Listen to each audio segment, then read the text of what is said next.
Palabras de oración para poder entender lo que el Señor quiere decirnos en esta mañana.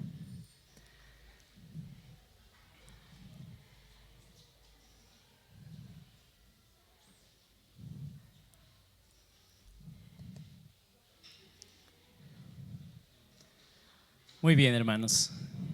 Vamos a orar y dejar ese tiempo en las manos de nuestro Señor. Oremos. Señor, una vez más venimos ante tu presencia, Padre, agradecidos porque en verdad somos tus hijos, porque tú nos amas, porque tú también, Señor, nos corriges, nos ayudas a madurar cada día en nuestras vidas, nos perfeccionas, Señor, en la santidad y nos das el poder de tu Espíritu, Señor, para poder vencer todas estas presiones que constantemente, Señor, nos atacan.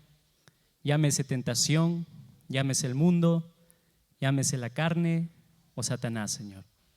Gracias, Señor, por tu ayuda, porque siempre estás disponible para nosotros cuando más te necesitamos, Señor. Solamente te pedimos, Dios, que no nos dejes caer en tentación, Señor, y que nos libres del mal.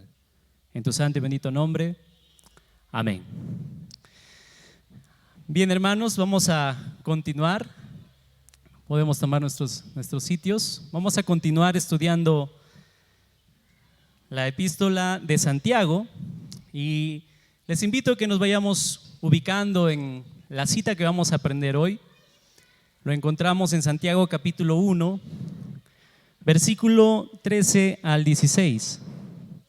Santiago capítulo 1, versículo 13 al 16. Voy a dar lectura, hermanos, acompáñenme con sus Biblias. Santiago 1, 13 al 16 dice lo siguiente: cuando alguno es tentado, no diga que es tentado de parte de Dios, porque Dios no puede ser tentado por el mal, ni Él tienta a nadie, sino que cada uno es tentado cuando de su propia concupiscencia es atraído y seducido. Entonces la concupiscencia, después que ha concebido, da a luz el pecado, y el pecado, siendo consumado, da a luz la muerte. Amados hermanos míos, no erréis. Bien, hermanos, el mensaje de esta mañana, a la luz de esta cita que acabamos de leer, lo he titulado: no te dejes engañar por la tentación. No te dejes engañar por la tentación. Y quisiera comenzar haciéndoles estas preguntas. ¿Hay algo que alguna vez hayas comprado que en realidad no debiste comprar?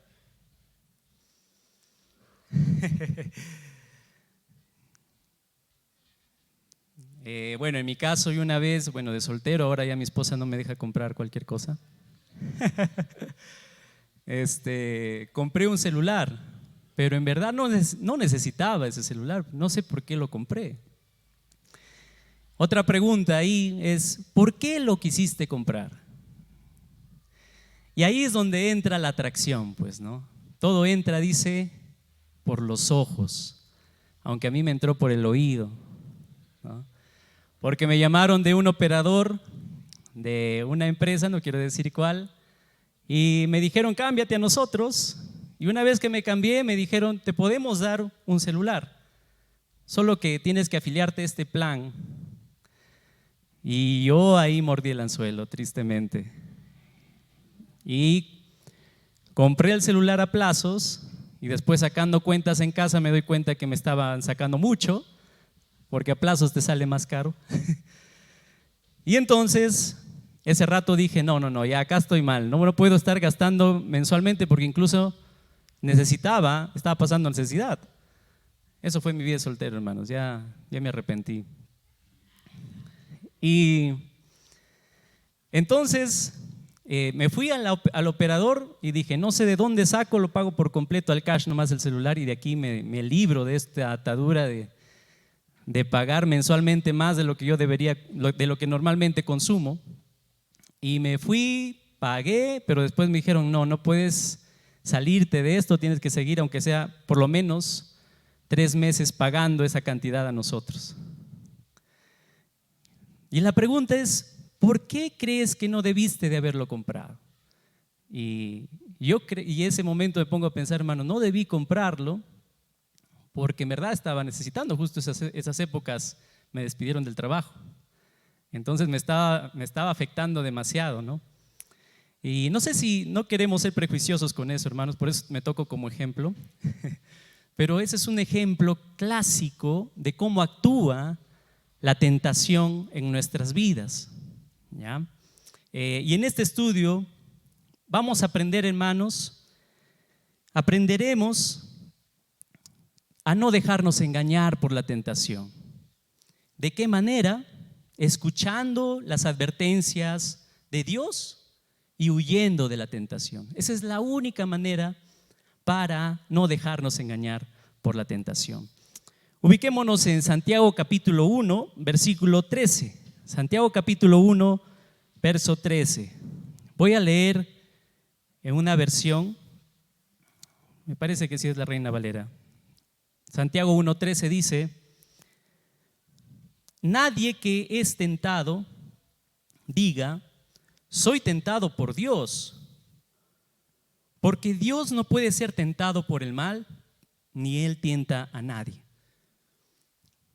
¿Qué tema en este momento abre Santiago en estos versículos? El tema de la tentación, las tentaciones. ¿Y qué son las tentaciones? Bueno, ahí en pantalla lo tienen. Son situaciones inevitables, porque mientras estemos aquí, se va a dar la tentación, así como se va a dar las pruebas en nuestras vidas. Son situaciones inevitables de atracción o seducción,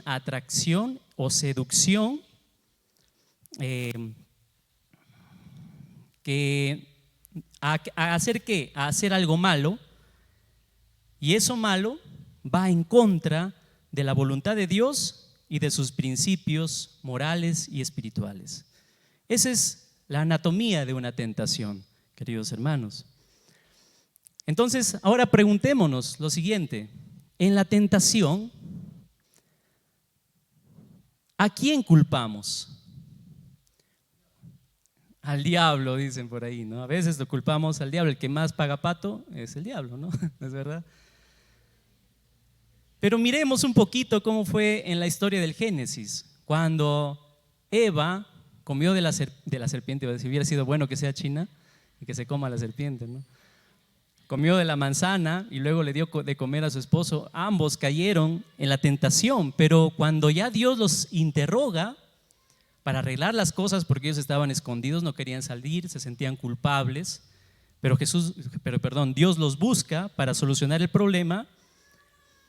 Ahí empiezan a inculparse, echarse la culpa unos a los otros. Y vemos que Dios va a Adán y le dice: ¿por qué comiste del fruto? Y Adán le dice: la mujer que me diste me dio de comer. Entonces, ¿a quién le estaba echando la culpa a Adán? Dicen a su mujer, muchos, ¿no? Pero finalmente fue a Dios, porque le dijo: la mujer que tú me diste. O sea, tú eres el culpable, que me diste esta mujer que me hizo comer. Pero al final, ¿quién comió? Fuiste tú. Pero él no quería reconocer su culpabilidad. Luego Dios va a la mujer. ¿Y la mujer a quién le inculpa?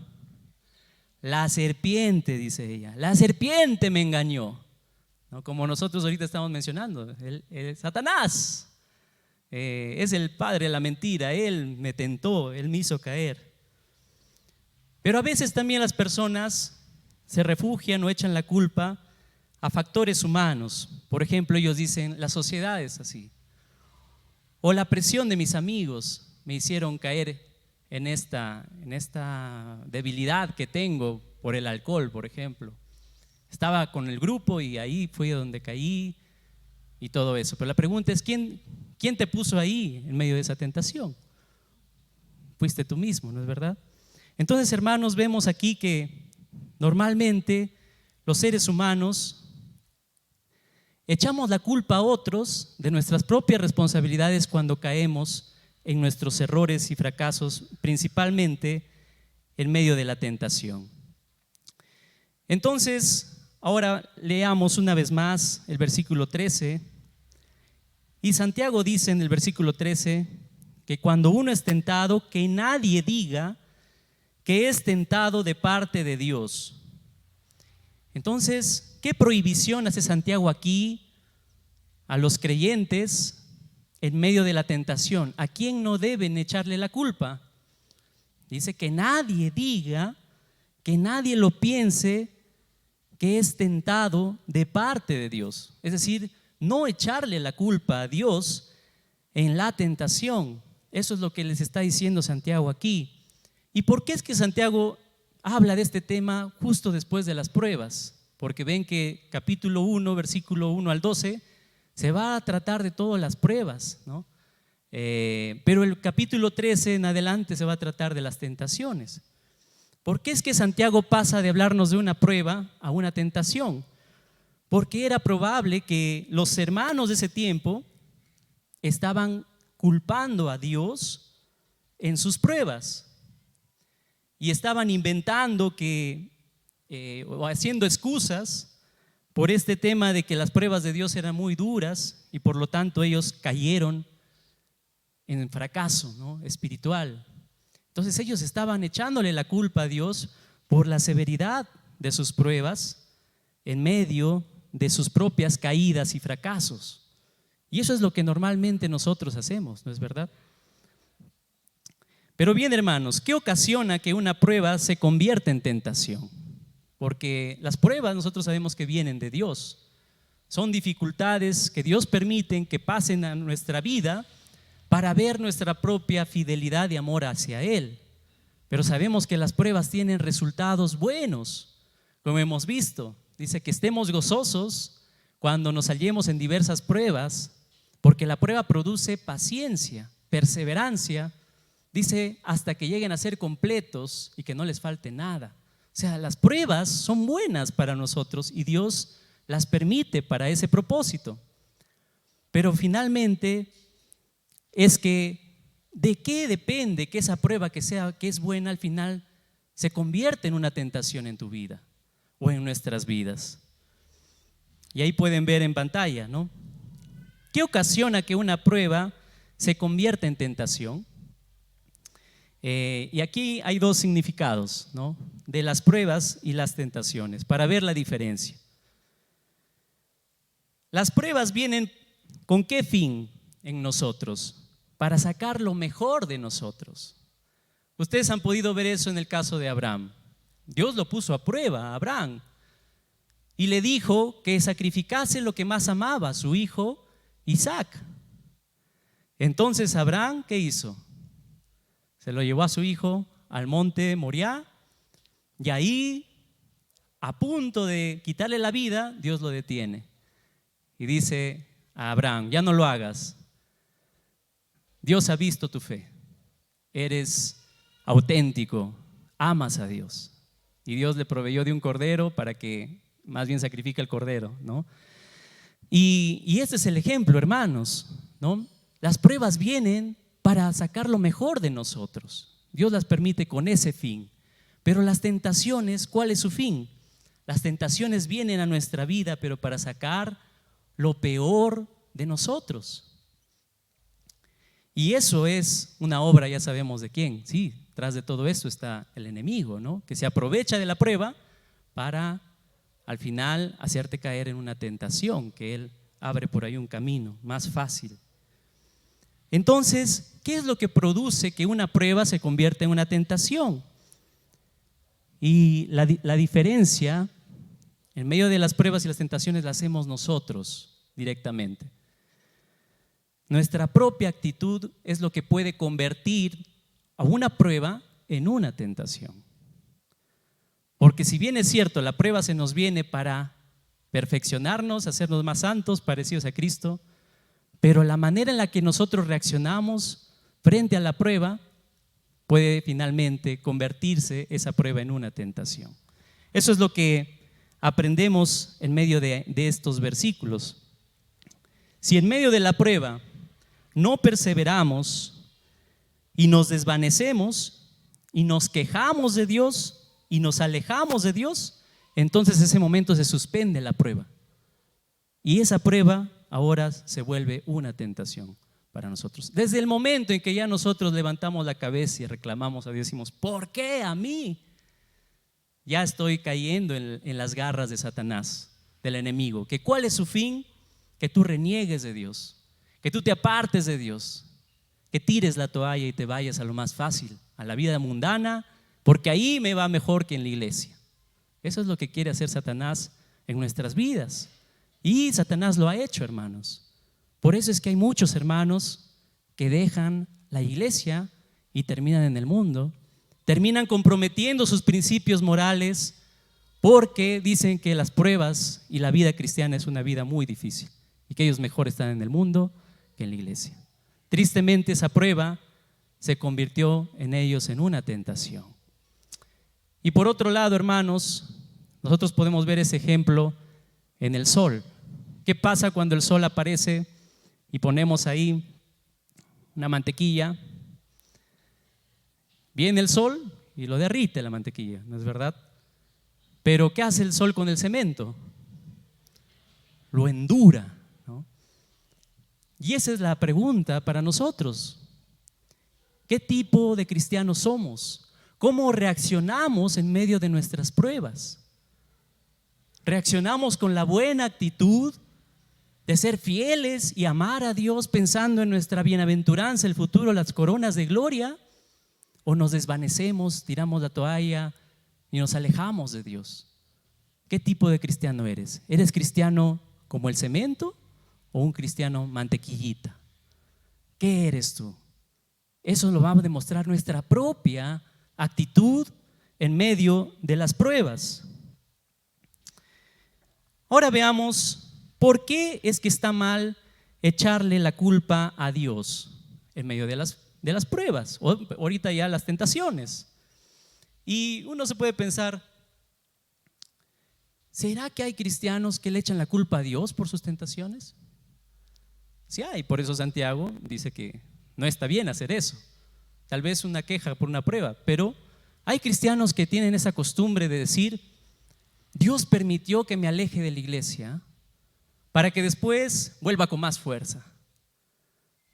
O sea, están diciéndole que Dios ha sido el causante de su alejamiento, de que ellos caigan en la tentación, para que después vengan con más fuerza las cosas de Dios.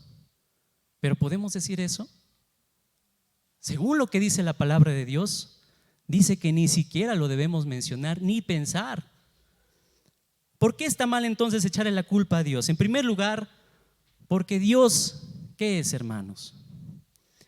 Dios es santo. Y dice Santiago 1:13 que nadie le eche la culpa a Dios, porque dice, no diga que es tentado de parte de Dios, porque Dios no puede ser tentado por el mal. Es decir, Dios no tiene malos deseos para sí mismo, o malos deseos que le induzcan a caer en el pecado, y por lo tanto Dios no tiene malos deseos para hacerte caer a ti. El hecho de pensar que Dios en su naturaleza permite que nosotros caigamos en la tentación, estamos diciendo que Dios está haciendo cosas malas por nosotros, cayendo en la tentación. Entonces, en primer lugar, está mal echarle la culpa a Dios por las tentaciones, porque dice la Biblia que Dios no puede ser tentado por el mal. Dios no tiene concupiscencia. ¿Y qué es concupiscencia? Malos deseos, naturaleza pecaminosa. Los deseos de Dios nunca van a ser nuestro mal, hermanos. Los deseos de Dios siempre van a ser nuestro bien, porque la voluntad de Dios es nuestra santificación. Dice Tesalonicenses, y dice que es buena, agradable y perfecta sus deseos para nosotros. ¿Por qué? Porque Dios es santo. Esa es la razón aquí que nos dice su palabra. Dios no tiene malos deseos. Por lo tanto, no puede cometer pecado Dios tentándote a ti a que peques. Por eso no es No está bien que nosotros le echemos la culpa a Dios en medio de nuestras tentaciones. Ahora, también la palabra de Dios nos dice que la segunda razón es que Dios no tienta a nadie, dice Santiago. Así de simple lo pone. Dios no tienta a nadie. De Él no nace la tentación, dice Santiago. Eso quiere decir que nunca se ha visto a Dios antecedentes de tentar a las personas en la Biblia que hagan las cosas malas. Nunca se ha visto a Dios en ello. Pero sí, el hecho que Dios permita las tentaciones del tentador, que es Satanás, no quiere decir que Él sea su fuente. De Dios no viene, queridos hermanos, la tentación. Entonces, podemos decir, hermanos, con esto, que esas son las razones por lo cual nosotros no debemos echarle la culpa a Dios de la tentación. Y ahora veamos 1 Corintios 10:13. ¿Por qué es que no debemos echarle la culpa a Dios de la tentación? Vamos a ubicarnos en 1 Corintios 10:13. Hermanos, ubíquense en sus Biblias. Miren lo que dice la palabra de Dios en 1 Corintios 10:13.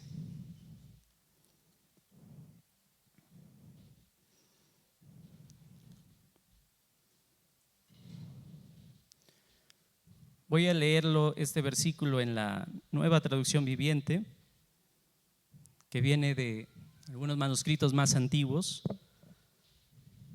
Dice lo siguiente: las tentaciones que enfrentan en su vida no son distintas de las que otros atraviesan. Pero Dios es fiel, no permitirá que la tentación sea mayor de lo que puedan soportar. Cuando sean tentados, Él les mostrará una salida para que puedan resistir. Entonces, hermanos, ¿por qué está mal echarle la culpa a Dios de nuestras tentaciones? ¿Qué papel juega Dios en nuestras tentaciones? ¿Él nos induce a pecar o nos ayuda? Según este versículo dice que Dios nos ayuda en medio de la tentación. Hay 3 verdades de Dios que Dios hace en medio de las tentaciones, hermanos. Y en primer lugar, Dios es fiel. Eso es lo que dice este versículo. Pero fiel es Dios. Dios es fiel. Así tú seas, incluso dice la Biblia, infiel, Dios sigue siendo fiel. Él quiere ayudarte en medio de la tentación. Y dice también que no os dejará ser tentados más de lo que podéis soportar. Es decir, que en la tentación nosotros no estamos solos, hermanos. Cuando nosotros estamos en medio de la tentación, Dios está ahí dispuesto a ayudarte, a no dejarte solo en ese momento que tú estás siendo tentado. Y también nos anima con esto el versículo diciendo que nos dará la salida, si no quedará la salida de la tentación. Y esto es algo que sí se cumple, se aplica, hermanos. Yo lo he visto en mi propia vida. El problema, como les digo, somos nosotros, nuestra actitud rebelde a querer hacer las cosas malas. Una vez yo estaba por cometer un acto que no debería. Y pues ahí está, ¿no? La mirada jalándote a hacer algo malo. Y en eso vino una hermana y me dice, Hugo, me dice, ten cuidado, me dice. Y yo le digo, no sé a qué te refieres, hermana. Te estoy mirando, me dijo. No, yo te sugiero que por ahí no vayas, me dice. Es mejor que no mires a esta persona. Mejor mantente al margen, aléjate de esta persona. Y yo decía, no te preocupes, no, yo no estoy mirando nada, no estoy pensando nada. Pero después yo cometí el error y me metí con una persona que me dijeron que no debería hacerlo. Y esta persona, la que me advirtió, me lo mencionó y me dijo, tienes que escuchar el semáforo de Dios, me dijo así. Yo le digo, ¿el semáforo? ¿Cómo es el semáforo? Yo era un adolescente, tenía 13 años ese tiempo, muy chibolo. Estamos hablando de hace 20 años atrás. Pero ya en la adolescencia uno ya, ¿no?, comienza a mirar lo que no debe. Y me dijo, Dios nos advierte, me dice. Dios advierte y te pone el rojo, el semáforo en rojo, el parche, para que tú no vayas por la tentación. Pero al final me metí en la tentación y al final terminé alejándome de la iglesia. Eso fue lo que pasó. Entonces, hermanos, algunas veces la ayuda de Dios puede ser que te dice a altas horas de la noche, ya es hora que te vayas a dormir. ¿No crees que está bien que ya vayas a dormirte a estas horas? Que no te quedes más tiempo mirando el celular o mirando la televisión o en el internet. A veces la advertencia de Dios es, no deberías hablar mucho con esta persona que no es cristiana. Pero estás ahí en el chat hablando y quedándote hasta muchas altas horas de la noche con esta persona que no es cristiana, para todos los jóvenes. O tal vez para los casados, con esta persona que no es tu esposa. Esos son los semáforos de alerta que Dios pone en nuestras vidas, pero que a veces nosotros no escuchamos. Dios quiere, hermanos, que ese momento recordemos que Dios es fiel. Recordemos estas tres cosas, que no te está dejando solo, pero que te está dando la salida ese momento para que no vayas por ese camino. Lo que hagas después habrá sido el hecho de haber dejado y no haber considerado a Dios en tu propia vida. Una pregunta aquí, hermanos, para nosotros es, ¿estamos buscando la ayuda de Dios en medio de nuestras tentaciones? ¿Estamos escuchando su advertencia? Debería ser, hermanos. Vamos a ir a Santiago 1:14. Entonces, una vez que Santiago nos dice por qué Dios no es el causante de la tentación, ahora sí Santiago nos va a decir de dónde viene la tentación. Y Santiago capítulo 1, versículo 14, dice, todo lo contrario, dice Santiago, cada uno es tentado cuando sus propios malos deseos lo arrastran y seducen. Entonces la tentación, hermanos, ¿de dónde viene? Según Santiago dice, de nuestros propios malos deseos. La Reina Valera dice, de nuestra concupiscencia, que es lo mismo. Y es interesante lo que hacen estos malos deseos que tenemos dentro. Ahora, para entender un poquito, hermanos, hablamos de malos deseos, concupiscencia. ¿De dónde viene la concupiscencia? Viene de nuestra propia naturaleza pecaminosa. ¿Que hemos heredado de quién? Que hemos heredado de nuestros primeros padres, de Adán y Eva. Cuando ellos cometieron pecado, los ojos se les fueron abiertos y fueron conscientes de esa naturaleza carnal, pecaminosa que estaba en sus vidas, Adán y Eva. Y de ahí pasó esa naturaleza a todos los hijos de Adán y Eva, y por eso nosotros hoy también tenemos esa concupiscencia, esa atracción a hacer las cosas que a Dios no le agradan. Entonces esa es la concupiscencia. ¿Y qué hace la concupiscencia? En la Nueva Traducción Viviente dice lo siguiente, dice que nos seducen y nos arrastran. Eso es lo que hacen los malos deseos. Nos seducen y nos arrastran. Y es un arrastrar violentamente. Entonces la pregunta aquí, hermanos, para nosotros es, si los propios malos deseos tienen ese poder de seducirnos, así como a un pescadito con un señuelo ahí, pero al final tiene un anzuelo y está ahí delante de él, y el pescadito está con la duda si lo muerde o no lo muerde, pero al final va y lo muerde.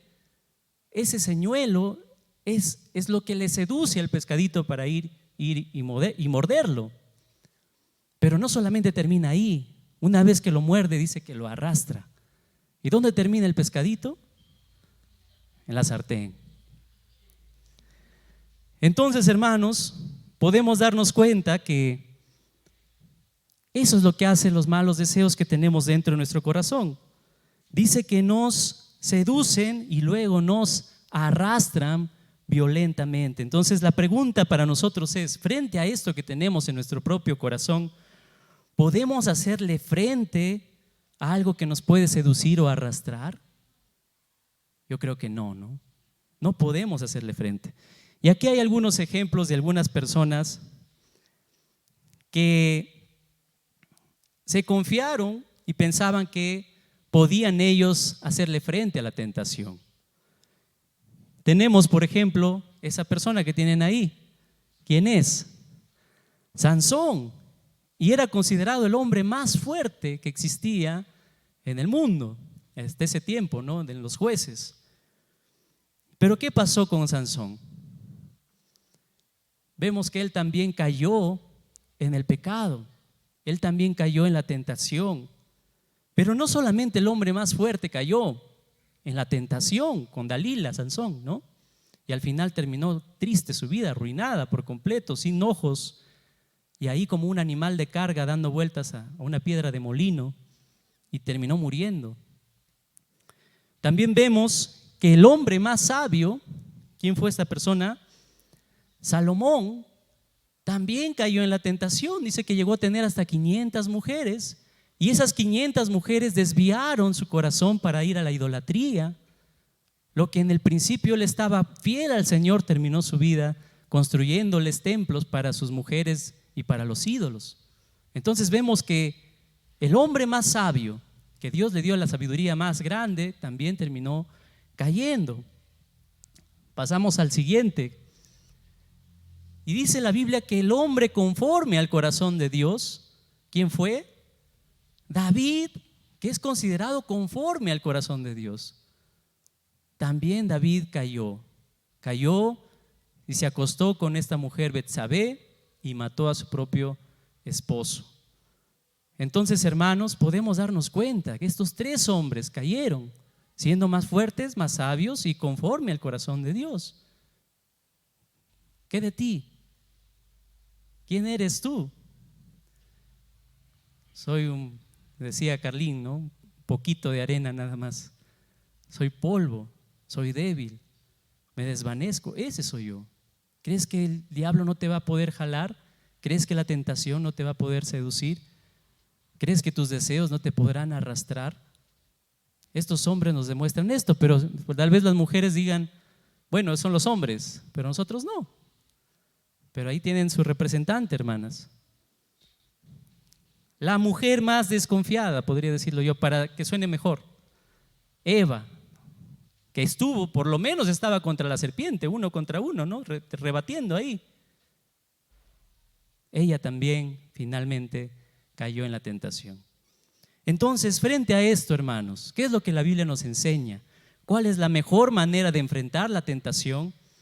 En 2 de Timoteo 2:22, yo lo llamo los patitos, porque está 2 de Timoteo 2:22, para nunca olvidarnos. Nos da la manera para poder enfrentar y vencer la tentación. Y dice que es huyendo. Y aquí está el ejemplo de esta persona que huyó de la tentación. Ustedes conocen a esa persona, y fue José. La esposa de Potifar quiso acostarse con él en un día que su esposo no estaba en el palacio. ¿Y qué hizo José? Por amor a Dios, dijo, ¿cómo voy a cometer tal pecado y ofender el nombre de mi Dios? Dijo, no, y salió corriendo. Y bueno, no le fue tan bien, ¿no? Porque después la mujer guardó su ropa y le hizo un escándalo y al final José terminó en la cárcel. Pero su propio amo sabía que él era inocente. Pero hermanos, esta es la manera para enfrentar la tentación. Recuerda que la tentación te seduce, te pone el anzuelo, te pone el señuelo y te va a endulzar por lo que más débil eres tú. Eso que más eres débil, eso que más le pides a Dios que te lo quite, eso lo conoce el enemigo, hermano. Y por ahí te va a querer agarrar. Pero no solamente te seduce con señuelo, sino que te arrastra. Puedes terminar así como las películas de terror, subiendo las gradas y no sabiendo dónde termina la persona. Es algo violento que te arrastra. Yo no veo películas de terror, pero solo les pongo a la imagen. A veces le tenemos miedo al cuco, ¿no? Pero así es la tentación, y eso lo tienes dentro de ti. Entonces, hermanos, ¿dónde acaba esto? ¿Cuál es el triste final de la tentación? Miren lo que dice Santiago capítulo 1, versículo 15.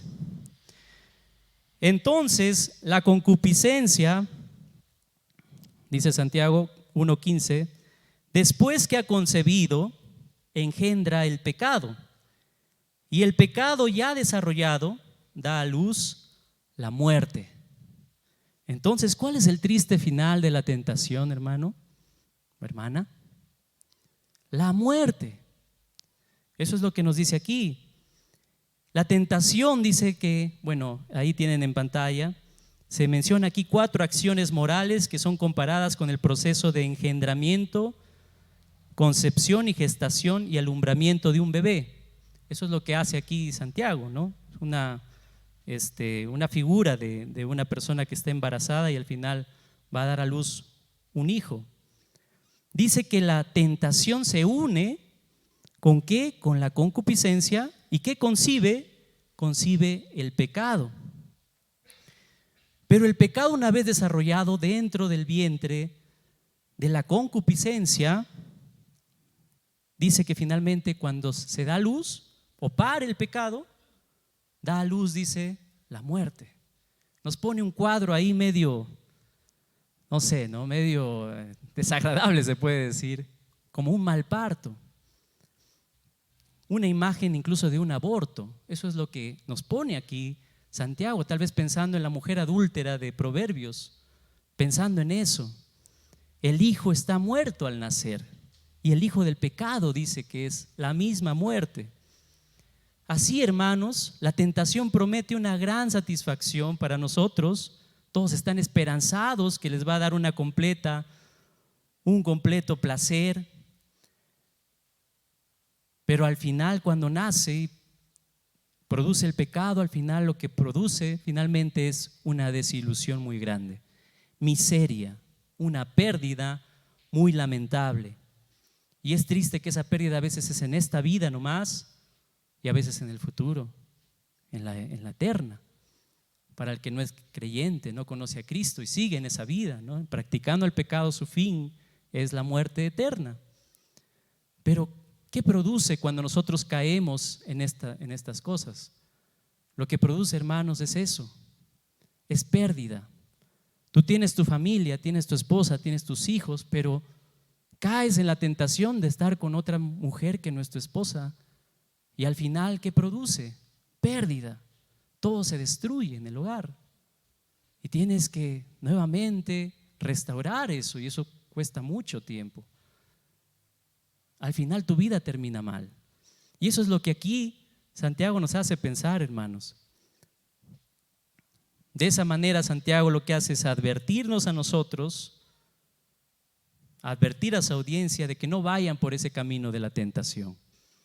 Y finalmente, hermanos, el versículo 16.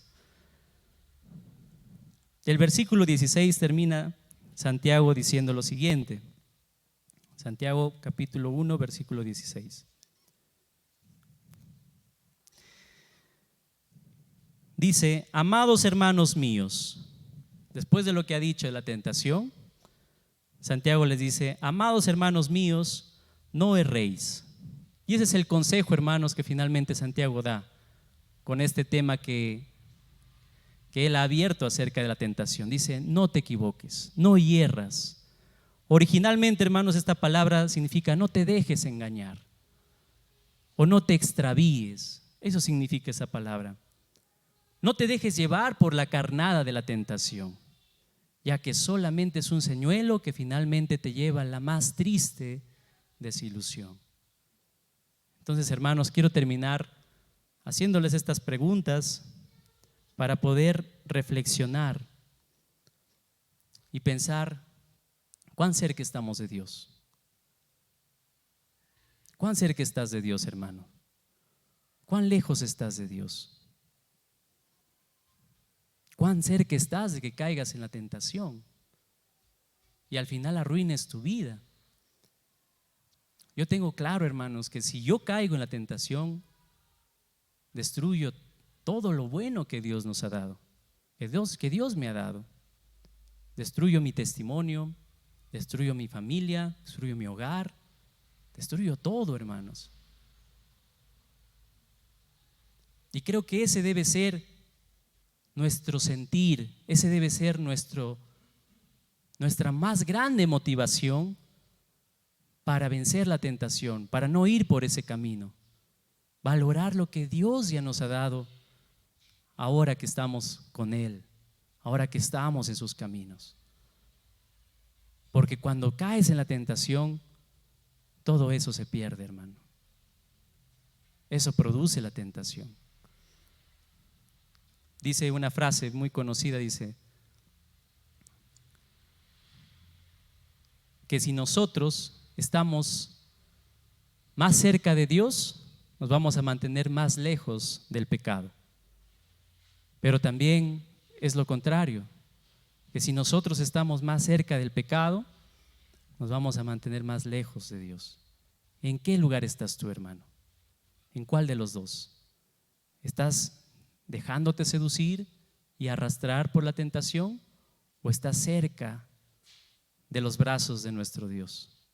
Eso es lo que Dios quiere finalmente, hermano, que tú valores, que tú hagas en tu vida para no dejarte engañar por la tentación. Entonces, hermano, no te extravíes, no caigas en la tentación y no te dejes engañar por ella. Para concluir, hermanos, la tentación es una realidad presente, como lo venía diciendo al principio, en nuestras vidas. Nadie de los que estamos aquí vamos a ser exentos de ser tentados. Incluso nuestro Señor Jesucristo, que vino a esta tierra, Él fue tentado. ¿Cuánto más nosotros? Estamos aquí y viviremos aquí y estaremos en medio de la tentación. Martín Lutero dijo estas frases interesantes. Él dijo: no puedo impedir que los pájaros vuelen sobre mi cabeza. Nosotros no podemos impedir eso, ¿no es verdad? Una vez estuve en el bautizo de Orlando y Marita y en lo que estaba conversando con unos hermanos, hasta se me cayó un poco de estiércol de pájaro. Yo nunca se me había caído un estiércol de pájaro. Yo miraba las películas y decía, qué chistoso, ¿no? Que se le caiga de la nada un estiércol de pájaro. Pero a mí me cayó y olía bien feo. Nadie está libre, hermanos, de las tentaciones. Todos finalmente, en algún momento, vamos a pasar por una tentación. Y eso es lo que dice Lutero. No puedo evitar que los pájaros vuelen sobre mi cabeza. Pero Lutero dice, pero sí puedo evitar que hagan nido en ella. Y ese es el desafío, hermanos, para nosotros. Buscar la ayuda de Dios. Recuerda quién es Dios en medio de la tentación. Busca su ayuda y Él te va a ayudar. Y finalmente, hermanos, alejarnos de la tentación es la mejor manera para vencer la tentación. Si el celular te incita a pecar, hermano, cambia el celular. O ya no entres a las redes sociales si eso te incita a pecar. Si las amistades te invitan a las fiestas y tú sabes que eres débil a las fiestas, entonces ya no corta con esas amistades. Todas esas cosas, hermanos. Finalmente, hay muchos que les puede gustar incluso las fiestas hasta patronales. Y hay que cortar con eso, hermanos. Eso es de alguna manera dar rienda suelta a que el enemigo nos tiente y caigamos con más facilidad. No se trata solo de dar buen testimonio, se trata de que no caigas, hermano. Si eres débil en el tema del dinero, si eres débil en medio de eso porque fácil eres de gastar, entonces no vayas por los centros comerciales. O como a veces hago es quitar los lentes a mi esposa, ¿no? No digo que ella caiga en eso, pero es la mejor estrategia, hermanos, quitarnos los lentes y así ya no vemos nada.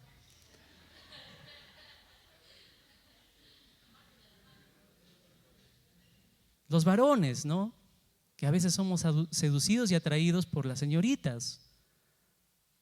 No tenemos dicen que no es bueno que miremos 2 veces a la persona. O sea, hay bastantes recomendaciones, hermanos, para hablar estas cosas y dejar las cosas claras con este tema.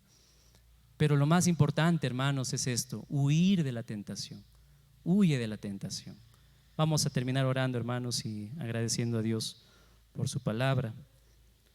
Oremos. Señor, reconocemos que somos débiles, Padre. Tal vez he tocado algunas cosas prácticas que a menudo podemos estar pasando en nuestra propia vida, Señor. Pero te pido, mi Dios, que nos ayudes a vencer la tentación, Señor. Ayúdanos, bendito Dios, a amarte a ti por encima de cualquier otra cosa del mundo, Señor. Perdónanos, Señor, si algún momento hemos caído en ese señuelo. Perdónanos si algún momento nos hemos dejado arrastrar por la tentación, Señor. No queremos fallarte más, Señor. Queremos reconocer que tú estás ahí, dispuesto a darnos tu ayuda, bendito Dios. Que ese momento cuando estamos a punto de caer, Señor, tú eres fiel y tú nos das la salida, Señor. Ayúdanos a escucharte en ese momento para no fallarte más, Señor. Y ayúdanos a huir de la tentación y a cortar de raíz, Señor, con todas las tentaciones y pecados que a veces nos pueden hacer caer en este mal, Señor. Guárdanos, Señor, líbranos del mal. Te lo pedimos en tu santo y bendito nombre. Amén.